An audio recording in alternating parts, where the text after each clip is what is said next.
Thank you for tuning in for another edition of Feeling a Draft. I'm your host, Dan Kornhauser, and I want to thank you guys for tuning in because we are right at the doorstep of the NFL draft. It's this Thursday. Tonight, I'll be releasing my top 100. That'll be posted right on the Grueling Truth. So once you're done watching this video, once we're going over everything verbally here, you can go on to the Grueling Truth. You'll see everything sorted out there. I'm going to show it to you on the screen, my raw mock draft. My raw top 100 before you see the final product on the Grueling Truth. But I'm just going to jump right into it. I am super excited. It is the best time of year. I don't care about the Super Bowl. I don't care about the first week of the season. It's all about the NFL draft. Free agency is cool, but let's be honest. It's all about the NFL draft when it comes to the offseason. So let's jump right in. I'm going to share. Here we go. I'm going to pop that up first, and then I'm going to share my screen. So let's do it. Very excited. These are very exciting times. Okay, here we go. Here it is. A season of scouting, of note-taking, of film watching, of comparing and contrasting notes and everything in between, the scouting combine, pro days, team meeting rumors, draft rumors in general. And as we get closer to the draft, it's going to get crazy. But I will be submitting this top 100 to the Huddle Report. This will be I want to say my third year doing this. Third year, 2022. It feels like that's right. I'll have to double check, but I'll go with it for now. So let's just say it. My third time doing this, third year in a row. First couple of years were pretty good. I aim to get better every year in my mock drafts. I aim to get better every year in my top 100s. Obviously, there's information that NFL teams have that we don't have when it comes to medical reports, off the field reports, random life stories of these kids that bubble up to the surface when these NFL teams are doing all their background checks and whatnot. So there's going to be a difference between any top 100 board you see, any mock draft you see, any draft boards, any top 200s, 300s, 500s. Everyone's going to be different. There's no uniform way to scout anyone. That's what makes this stuff so great. One person might think Travis Hunter is the best prospect in the class. The next person might think Travis Hunter isn't even that good at receiver or even that good at corner, and everything in between. Obviously, I am not one of those people of the latter. I'm someone who thinks Travis Hunter is one of the better prospects, not only in this class, but one of the unique prospects that we've seen in the NFL draft. I've been covering the NFL draft really closely for over 15 years now, and I got to say, Travis Hunter was a unique watch, and you don't see a prospect like this often. Like, I think the last one that I can really remember that tried playing both ways on offense and on defense, I feel like was Devin Hester when he was at Miami.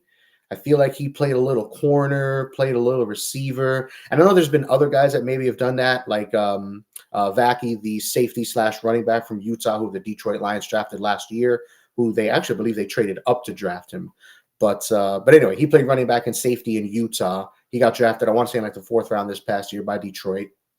And I think in the NFL, Vacchi, I'm terrible with last names. You guys will pick up on that quick. But he was drafted to play running back in the NFL. But aside from him and Devin Hester, I'm sure there's other guys who have tried it, playing like corner and receiver or something along those lines. None really stand out like this, and none of them were as talented at one or the other or both like Travis Hunter. Elite athlete, good feel for the ball when it's in the air on both sides. Just overall an excellent prospect. I'm not going to jump too deep into like scouting each one of these guys or whatever. We're literally 2 days before the draft. You guys already know what it is when it comes to these guys. There's tons of information out there as it is. This is just something to help you sort the chaos. And, hopefully I get the most 100 players picked in the top 100. But I've got Hunter, Abdul Carter, edge rusher from Penn State, Mason Graham, Ashton Genty, and Will Campbell rounding out my top 5. You'll see a lot of names that I'm sure you've all gotten comfortable with at this point. Really ho-hum, nothing stands out too much here. Now, what I did was I sorted them by draft rounds, like draft round grades. So as you see here, there's a little gap here between 17 and 18. The reason there's a gap there is because that is where my first round grades end. So this year I only have 17 first round grades. I had more last year. That's not a surprise. Last year's class was widely seen as better at the top with the quarterbacks, the offensive tackles, the receivers. I mean, being completely candid at this point, of all the guys in my top 5, maybe 2 of them would be in the top 10 of, combining last year's and this year's class. If I was ranking all the players in these 2 classes, maybe Hunter and Carter, maybe those would be the only 2 that actually end up in the top 10 of my player rankings if I was ranking last year's class and this year's class together as one. It's not saying that this class sucks, although some may have that opinion compared to previous years or future years. It's not that this class sucks. It's just low on blue chip talent at the top. So really, like for me, the only real blue chippers is 4 guys. It's Hunter, Carter, Graham, and Genty. I really like prospects like Campbell and Warren and Walker, etc. That's why they're up there in my top 10. I see very good things for guys like that. And first round grades, I'm kind of cheap on a year-to-year basis, mostly because I want to give first round grades to guys who have the least amount of questions. And even if they do have some serious things to consider, whether it be scheme fit, injury concerns, issues off the field, things like that, bad testing during the combine or pro days or something like that, maybe no testing at all this offseason because the prospect was dealing with injuries, and everything in between. Like everything gets taken into consideration, but typically my first round grades are going to be guys who have the least amount of questions. Are they all perfect prospects? No. Does this mean compared to previous years, I think Kelvin Banks is better than Penny Sewell from a bunch of years ago? No. I'm not comparing this to any other previous classes. Every class is on its own, is its own individual thing. They're all different.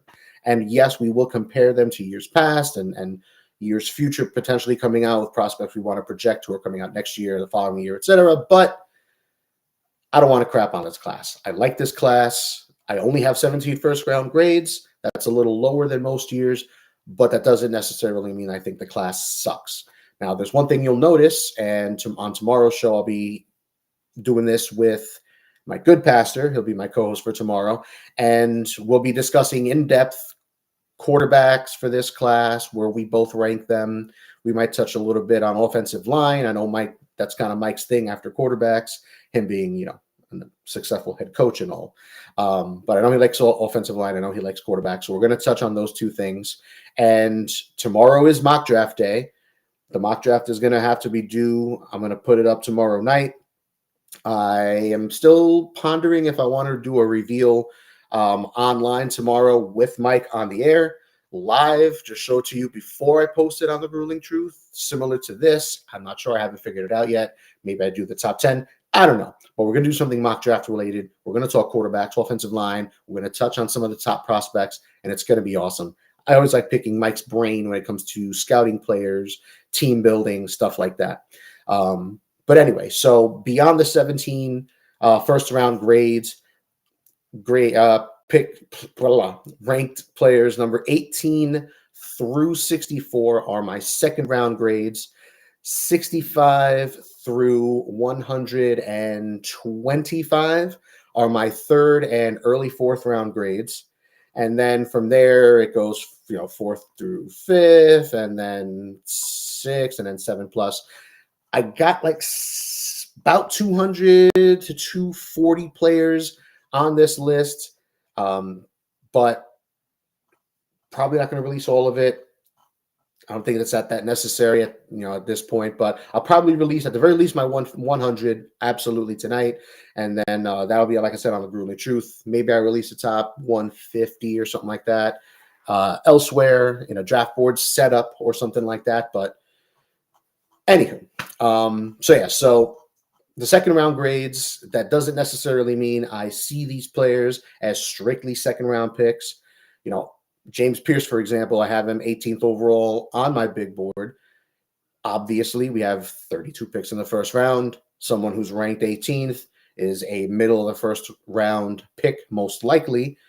But guys get second round grades because they have more questions than my guys with first round grades. So to give you an example, a guy like James Pierce and a guy like Mike Green, I like the talent on both. They both excel in different ways. They're both built in different ways. They're both different prospects, but they both come with all the field questions. Mike Green, for example, had to leave previous college due to legal issues. Those, I believe, were dropped and nothing ever went from there. And of course, Marshall is a smaller school, so the level of competition is a question, but the production there, the traits are there, the size is there. I like him as a pro prospect. I see him as a very likely middle of the first round pick. I could see him going to Atlanta. That's a big popular pick in mock drafts. Mike Green, edge rusher for Marshall, to the Atlanta Falcons in the middle of the first. But they're not first round picks because of those questions. A guy like James Pierce, for example, size questions. Can he hold up against the run? He was more of a rotational guy, more of a pass rushing guy as a rookie. That'll depend. But the athleticism is elite. The first step is elite.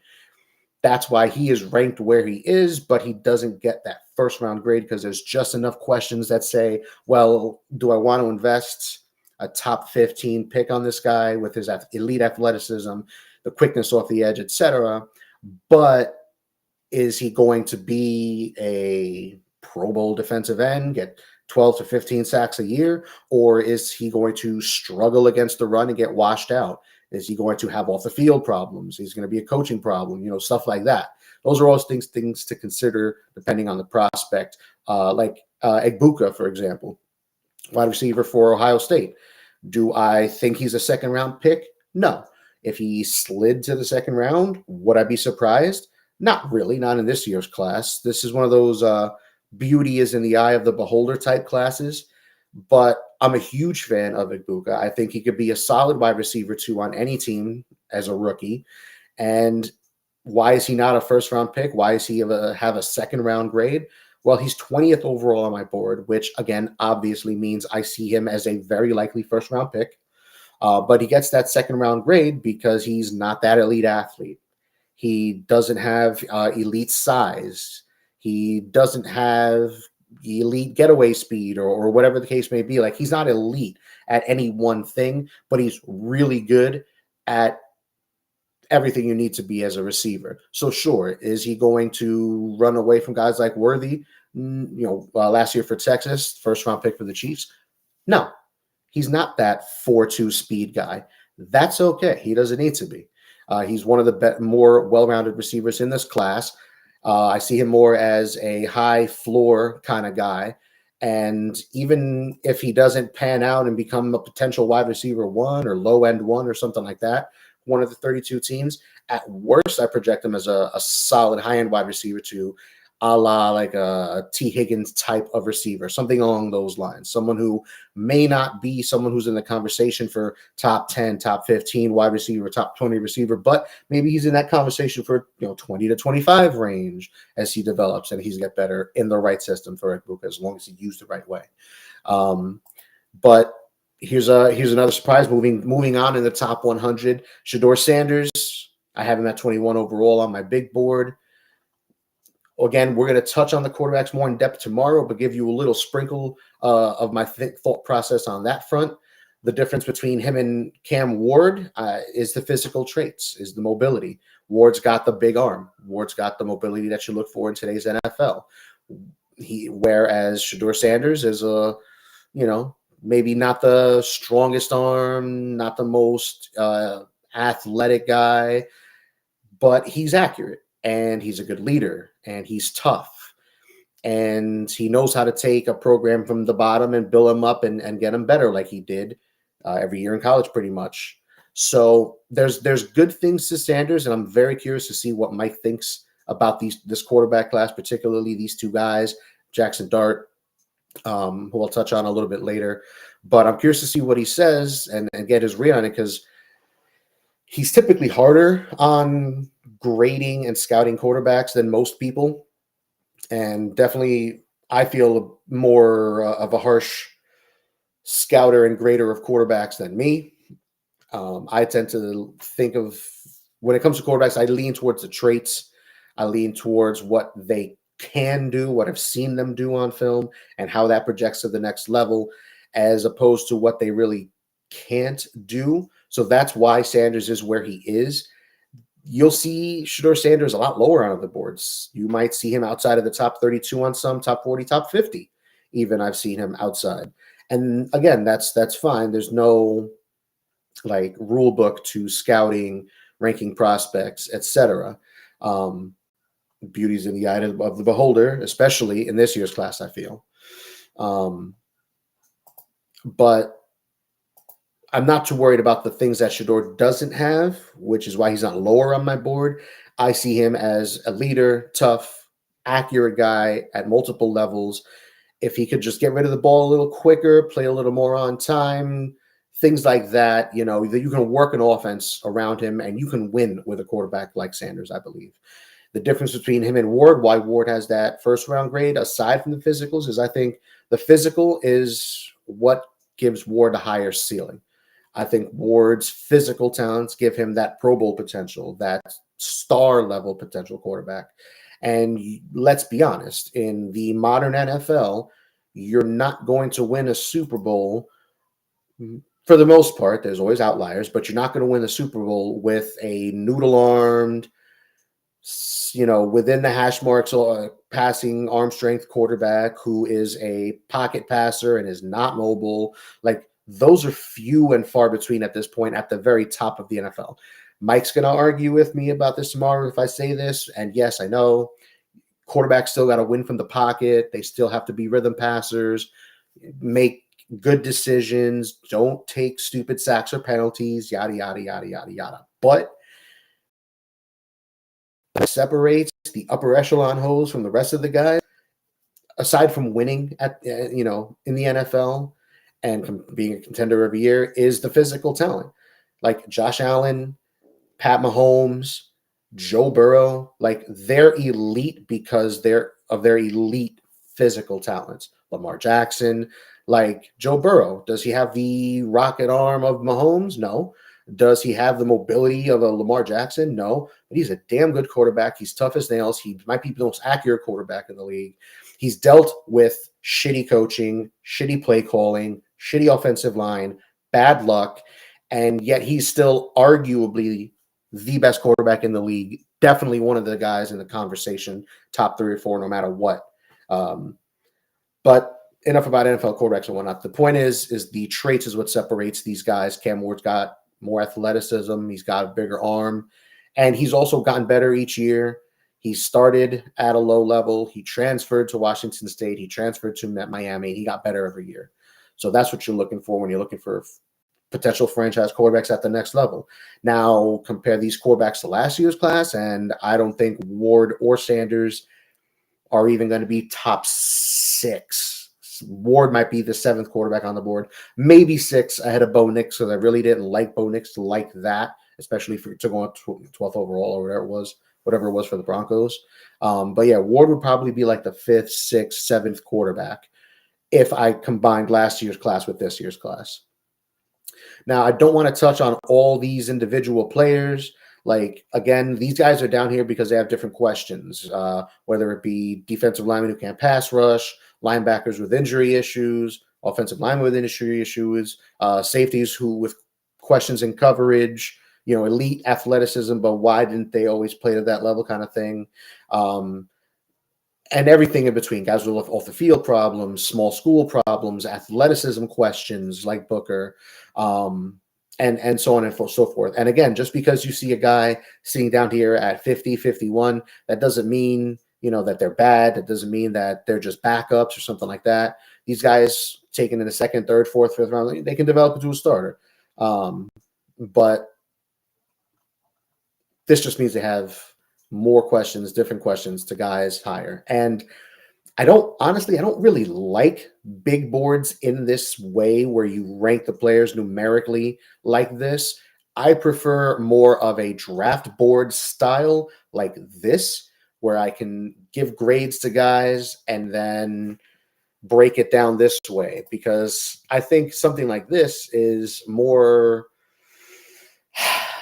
is more useful to people looking at player rankings and trying to get an idea on where to gauge certain talent to certain rounds or whatever the case may be, because like this gives you more of a broad range. So instead of saying, oh yeah, well, I wouldn't take Milroe in the top 50, 50 picks or whatever the case may be, I would say, okay, well, if I have a second round pick, maybe I take a guy like Milroe if I have got an early third round grade on him. Taking him in the middle or end of the second round, quarterback tax maybe a little higher, but taking him in the second round, if you got a third round grade on him, not a big deal. But if you have him at 65 on your big board or 70 on your big board, and he goes 25 overall, that might look kind of bad on a big board setting like this. Like numerically, like, oh, I had him at this spot, he went this, and for me, if I feel like it focuses too much on the rank number, I prefer to focus more on ranges for guys on where they go. I think that's more productive. But I do them both. I might put up my draft board. I'm not sure that's different than the big board. The big board will be my top 100. My draft board will be ranking guys based on round grades and by position. So I'm not sure if I'll be posting that, but it's there and it's a possibility. So maybe bonus content. But yeah, I'm very excited for the draft. One thing I noticed when I was doing my top 100 is, I really tried not to focus too much on the individual prospects' positions and devaluing them in such a way, because I feel like NFL teams don't really do that. Like the good drafting teams don't really worry about necessarily position tax. Like when it comes to quarterbacks, for example, they get pushed up. And there's other positions that aren't as highly valued, like running back, offensive guard, tight end, safety, off-ball linebacker. Typically, those aren't highly valued. So you may not necessarily see prospects that high at those positions, unless A, it's a shallow class at the top like this one, or B, that player is really good and the position at that point doesn't really matter. Like Tyler Warren, Jalen Walker, who's an off-ball linebacker at 6'1", Colson Loveland, tight end for Michigan. Like, would I normally rank tight ends that high and a lot off-ball linebacker that high? No, but they're such special prospects. They deserve to be up there. They're more the exception to the rule. Like you'll see, where's Campbell? I have Campbell here, 23 overall. Like I've seen Campbell higher on other big boards, and I know there's been mocks that have him in the top 15, going to even like Indianapolis and stuff like that. I think I have one of my mock drafts, I believe I had Campbell going to Indianapolis. I'll have to double check. Don't quote me on that. But yeah, linebackers, I don't really grade that high. Safeties, I don't really grade that high, even if I think maybe they can go higher. For example, Tyler Booker, Gray Zabel. Zabel can go as high as to the Seahawks, for example, middle of the first round. But that, again, where I have them ranked doesn't necessarily mean I think lowly of them or whatever the case may be. Let's see. What else? Jackson Dart, I have him right outside my top 50, 51 overall. Again, doesn't necessarily mean I don't think he can be a successful starter at the next level. Same thing with Tyler Shuck. Same thing with Jalen Milroe. Same thing with, where is he? He's down here somewhere. Kyle McCord, Will Howard, Quinn Ewers. Like there's a world where each one of those guys can develop into decent options at the quarterback position in one way or the other. Their physical talent will help dictate some of that, which is why some of the guys are higher than others.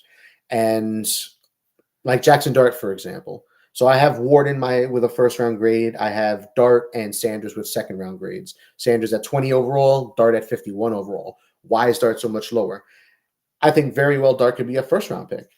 I have him at 51 overall because I have major questions, not about his physical talent, but more about how he fits at the NFL level. And I think there's a huge possibility he can go. I mean, I think there's a big chance he goes in the first round. I'm not sold on top half of the first round. I'm really not buying, going to the Jets or going to the 7th overall or going to the Saints at 9th overall. I don't think anything of like that's going to happen with Jackson Dart. He's not that good. He's not that kind of prospect. Not to knock him, I'm just saying. You're taking someone in the top 10. You don't want to have the kind of questions that Dart has, like the simplistic offense that he was in, like the fact that most of his reads were first read passes, like he made bad decisions more often than not. And sure, did he get better than last year? Sure. Did they have a good year? Yeah. Did he have a good year? Yeah. But I want guys with less questions. So while, yes, I have a second round grade on him, yes, I could definitely see him going in the first round. And I might mock him to somewhere in the back end of the first round. Someone might trade up for him. But I think he's got a ways to go. I think it would be doing him a disservice if he were taken in the top half of the first round, like the Saints, for example, because when you're taken that high, you have certain expectations as a prospect. Fans are going to want you to play.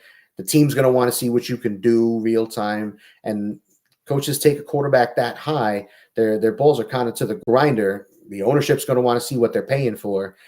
And things get rushed at that point. And it doesn't matter how good the coaching is or how good the system might be. Young quarterbacks make mistakes.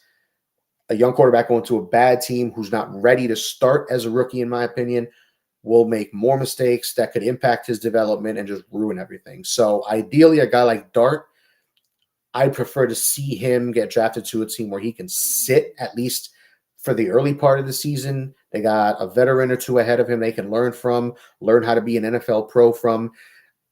I know there's people who disagree with that. They'll say, the kid should play right away. That's the best way to learn. Again, there's no script to follow with this stuff.